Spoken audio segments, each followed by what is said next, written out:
Good afternoon, YouTube. Welcome back once again to Fat Cat Collections. Quick wrist check. Wearing what I haven't pulled out the safe in a while. Mirror polished Venom. Ooh, man. It does have a two-tone kind of look to it. The bezel, although you probably can't see from the video, is rose gold. So just a stunning piece. This was the next closest thing I could get to that one watch from Invicta Outlet that they tried to rip me off on. It was supposed to be like a display model. You gotta be real careful with those display models, in quotes. A lot of times they're just broken. They're never looked at.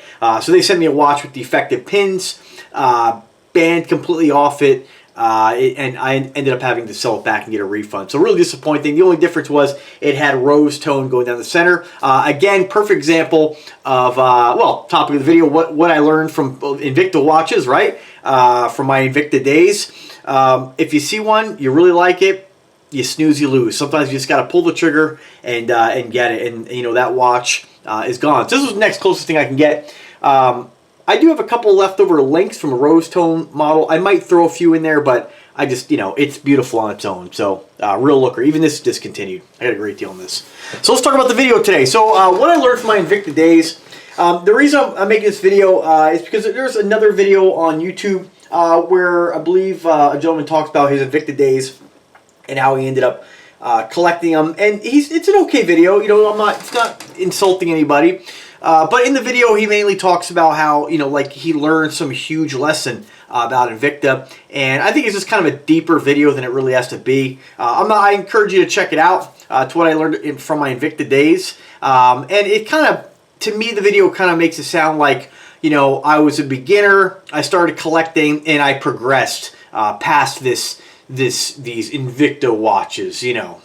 So anyway, so I want to give you guys my opinion from an Invicta collector, from a watch collector. You know, and when I say that word, I do mean to say collector loosely. You know, a lot of times when we think of, you know, anybody who's a collector, it makes them a complete, you know, a lot of times we think of that person as being an expert, as being somebody with a really refined collection with some really amazing, high-end, expensive pieces, whether you're collecting, you know, toys or Star Wars action figures, jewelry, whatever it is. A collection doesn't have to be, one, super expensive. It's just really a collection of, it's my collection, right? All that matters is that I like it, that it brings me happiness, right? Not everybody collects things based on value. It's always nice. In time, you know, usually as things age and, you know, they do become more valuable sometimes. You ever watch the show Pawn Stars? There's lots of hidden gems out there and a lot of things that aren't worth anything. Just because they're old doesn't make them necessarily, you know, worth money, or it means that they're going to be worth money, right? So, again, what did I learn from my Invicta days, right? Which I'm still in those days. So, the main thing I want you guys to get from this video is what have I learned, not just in my Invicta days, but in my days of watch collecting. I started collecting, I remember, again, if you don't, this is kind of a story, so, you know, it's not a review, so if you're not interested, if you don't like this type of discussion about my opinions on watches, by all means, you know, move on, but, you know, this is going to be kind of a long-winded story, so I've warned you. So what, you know, again, I started collecting probably around, I don't know, I have to take a guess, maybe 19, 20. And the reason I decided to get a watch, I never really thought about getting a watch. I think at one point I gained a new friend, and we're not friends anymore. But, you know, back in the, I'd say the, you know, late 90s, everything was very like R&B, kind of hip hop. I don't mean everything. I mean like my group of friends like that, you know, my guys. You know, we were into our cars and everything was about flashiness, right? You're young, you go into a club, you don't have money. You know, everybody's young for the most part, nobody was rich. So you like things that are flashy to get attention. You're you know, hitting on girls, you're going out dating a lot. So that was kind of, and I think that's kind of like, at least then, hopefully it is now. I don't know, we live in a different society now. Everybody's so, you know, just, but their Facebook accounts monopolize their lives and living their life through Instagram. You guys know, different topic, but as much as I do these YouTube videos, this is, you know, this is not my life, you know what I mean? So anyway, you know, you have to kind of, the reason I'm telling you a story, because the idea was flashiness. You know, you saw the rap videos, the R&B stuff, the flashy, loud outfits, you know, I remember like watching Jagged Edge with like baby blue bandanas on and baby blue velour tracksuits. That was, look, going up, hitting the clubs, that kind of thing, right? Times change, of course, styles change. I don't think watches ever style. I think watches are timeless, you know, no pun intended.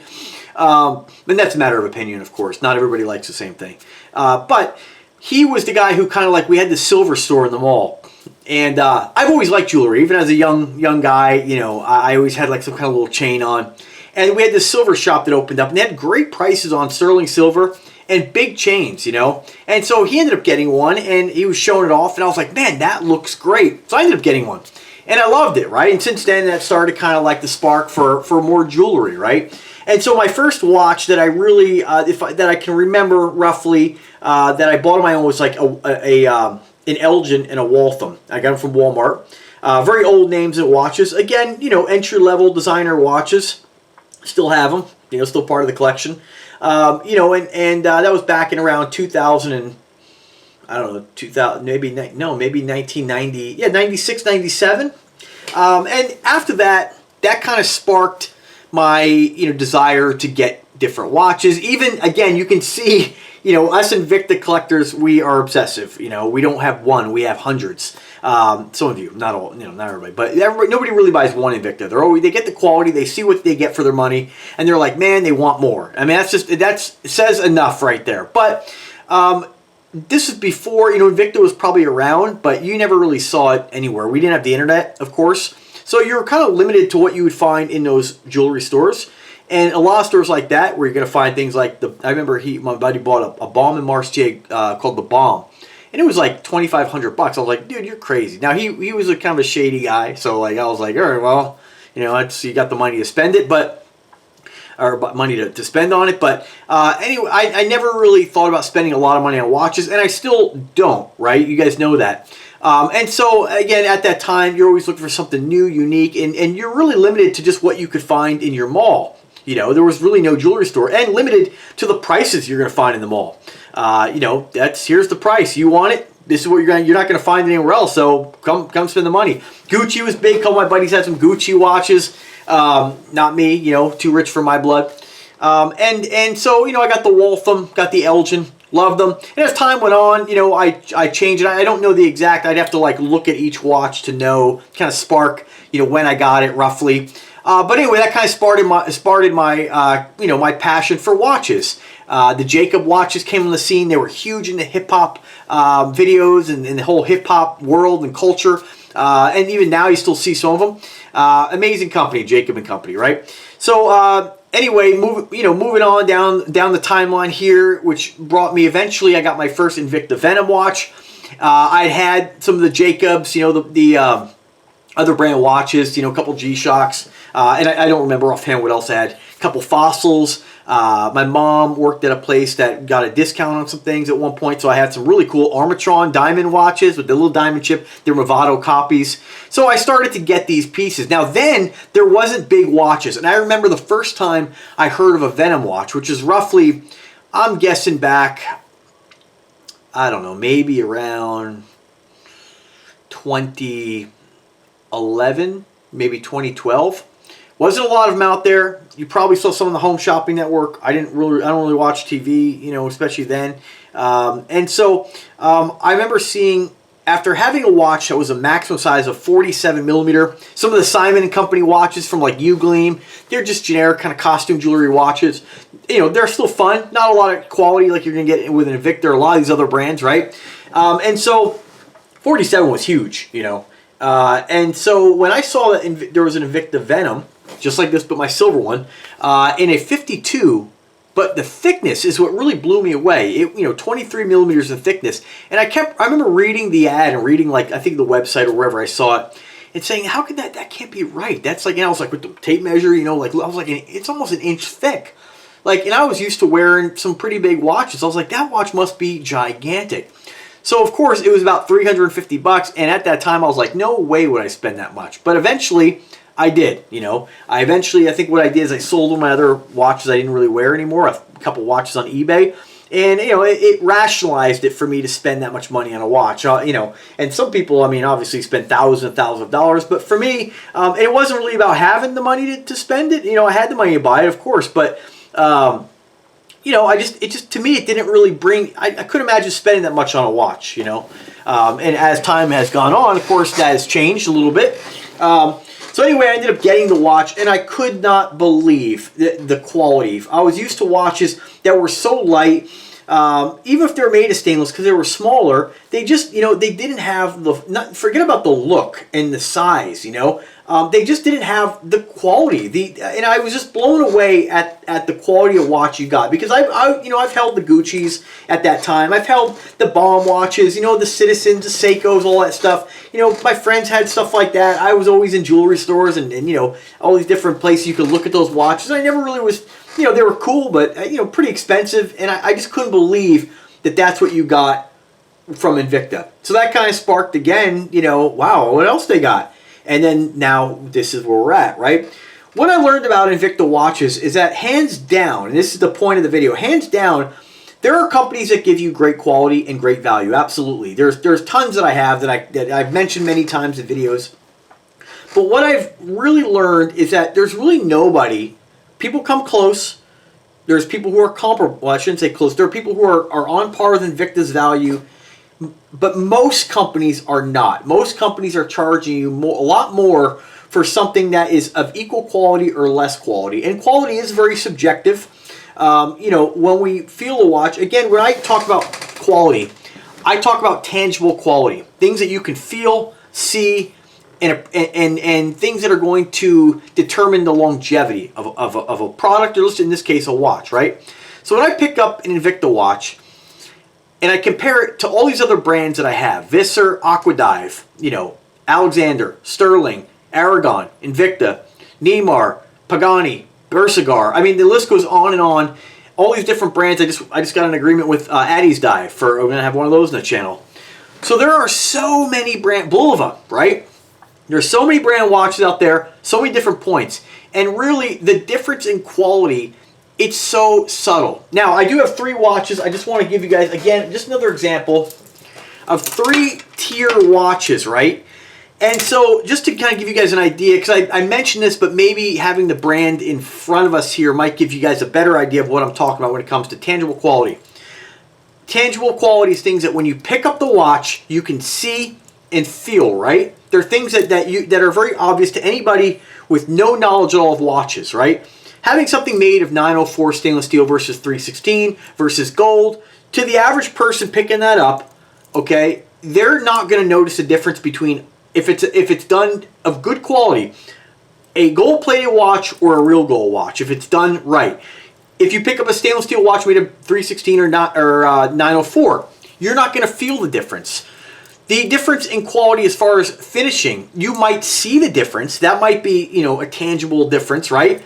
But there's a point at which those differences become microscopic on certain brands, and the quality difference that you get from certain, and I hate using price points because that's not really an accurate way of gauging quality. Quality is really something you just have to look at other people, hear their stories. If you're not going to actually get your hands on a product, make a decision to buy it and take the chance, and make sure you have a, you know, hopefully you get a return policy. If you don't like, you return it.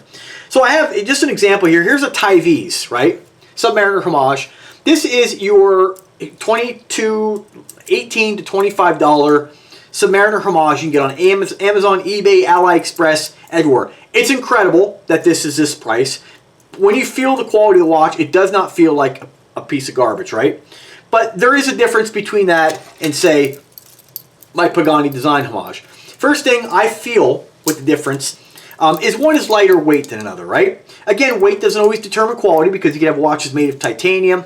They just, you know, just because one's lighter doesn't necessarily mean it's made inferior. It just might mean that's how they decide to make it, a lighter weight watch, you know. Now, there are things that are measurable, right? If you want to put a watch to like a stress test, obviously something heavier and thicker is probably going to be more durable and able to withstand more. But these aren't like rated bolts we're using to like bolt down a crane. This is not something we need to be concerned with. So when I look at the difference on these, the bezel, of course, there's a difference, right? But these things are kind of like, they're not insane differences between even these two price points. 80 to 100 bucks, $25, right? When you do turn the bezel though, you could feel that it doesn't have as many clicks. it's a little bit gritty. I wouldn't say there's any real back play, but it doesn't turn smooth. It's a little rough, right? When you turn the Pagani, it's super smooth. It's effortless. There's no back play. It's fantastic. It clicks nice, 120 click versus a 16. When you look at, you know, the pip on these, the pip, of course, on the Pagani is a better magnification, but that doesn't mean one is of higher quality. It means it's just they made a higher magnification.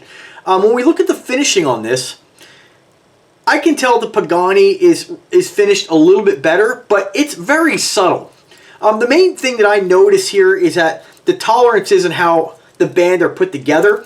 The Pagani is definitely tighter, and of course, it just doesn't feel quite as tinny. It just feels heavier. Now the end links on the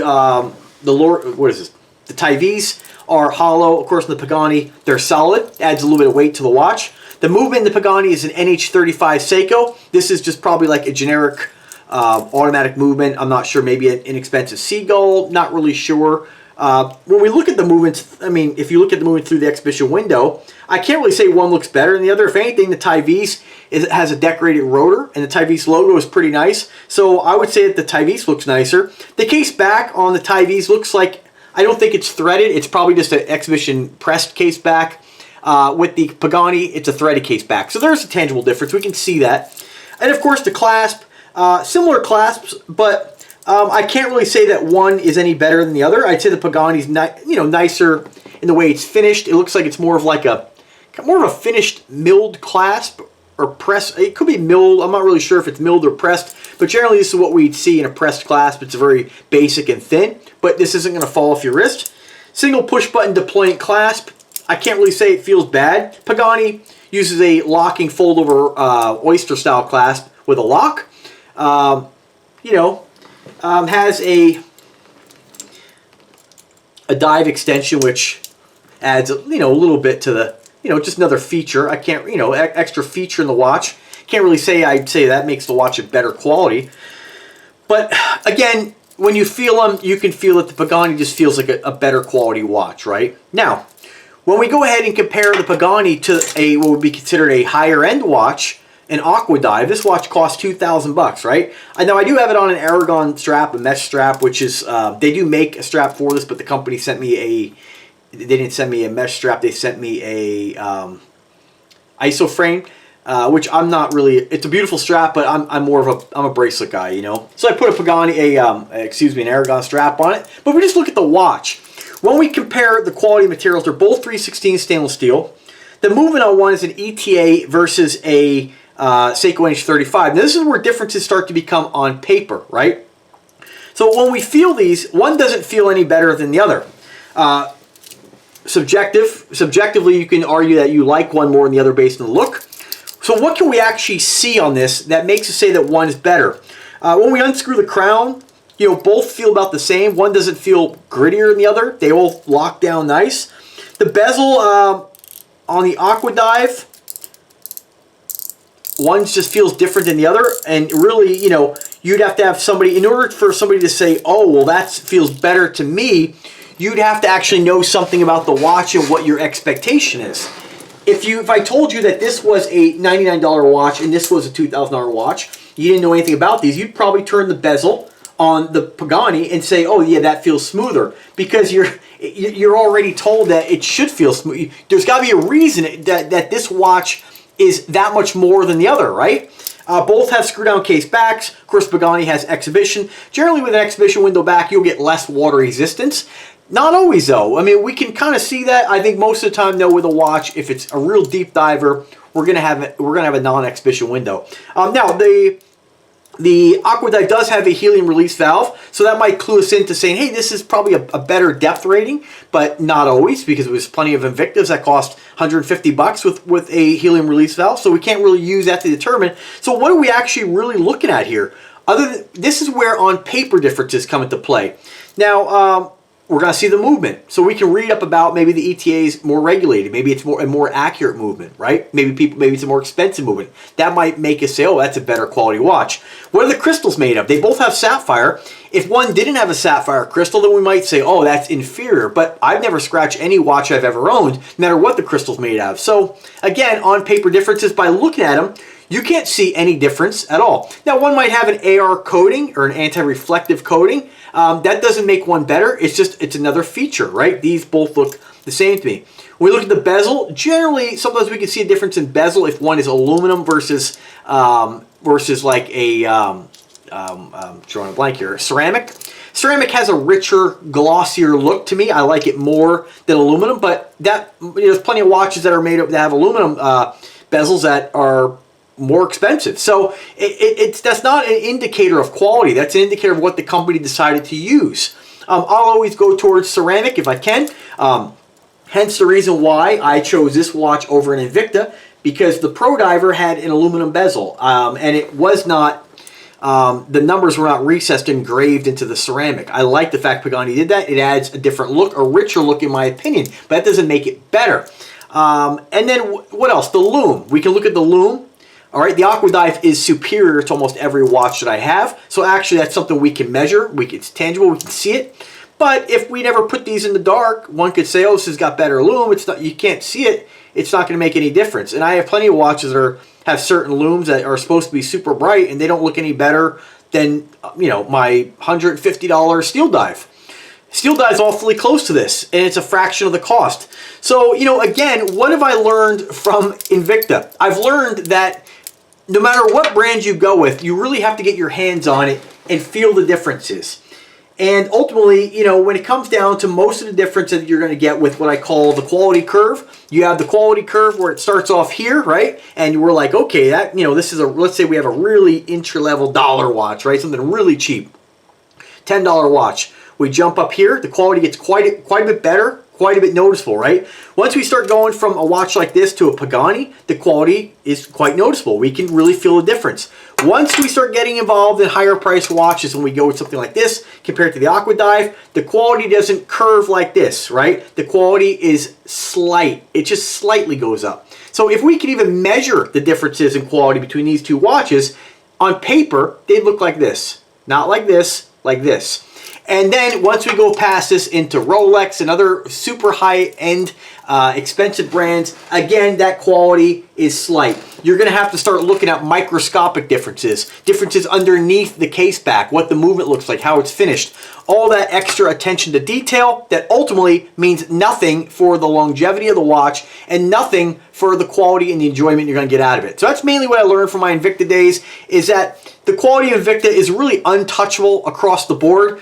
There are many great brands. I've always said Aragon, Pagani, those are two brands that are definitely on par with Invicta, that they give you the same value. But when we start looking at Bulova, we're on par, and we're going to pay 6 times as much. All these different watches out there, really, the price is determined by what the company wants to make on those watches and where that company's manufactured and what the manufacturing costs are to manufacture that watch. If a company costs a company, $300 to make a watch, they're not going to sell it for $320, right?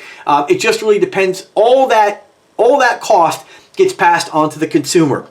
And the old argument, Swiss made, handmade, is irrelevant. It's nonsense. That made a difference back when machining was poor. The machining was, we were going to go back to the early 80s. Machining, it's like the old tape deck argument when it comes to electronics coming out of China. Everything Japanese made was, oh man, if it's made in Japan, that's where you want to get your electronics. There was truth to that because Chinese made electronics were not very good. Now, that's not the case. Most electronics are made in China, right? Most things are made in China. The Chinese have gotten good at what they do. They've gotten better and better and better, and they keep getting better. And if anybody who's had their hands on actual, super fakes and those watches like that, no, that is absolutely, they say scary. I don't find it scary. I find it inevitable, because as people get better at producing something, if they want to get better, they keep progressing and making it better. And again, remember my old argument that if something's easy to duplicate, it was not that special to begin with. And that's my argument when it comes to watches. You don't have to spend a lot. The old argument of Swiss made, handmade is all nonsense. Machines do it better. and they do it cheaper. So anyway, guys, thanks for watching the video. I hope that gave you a little bit of insight into watch collecting and what you should spend your money on. As always, buy what you like, buy what ultimately speaks to you and makes you happy. It's your money, it's your life. By all means, always buy what's going to make you feel best about yourself, but always be kind to others and realize that just because somebody makes a decision to buy a certain product doesn't mean it's the right one for everybody and doesn't mean it's the most logical and sensible decision. We do a lot of things and spend a lot of money on things that are not sensible. And spending a lot on a watch is not a sensible thing to do. But again, it comes down to what makes you ultimately happy. Don't think you're better than anybody else because you're not. So thanks for watching, guys. Have a great day. Have a great weekend. Be safe. Be kind to one another. If you have any questions, drop me a comment. Drop me an email. As always, give the video a thumbs up or a thumbs down. And subscribe. And have a wonderful day, folks.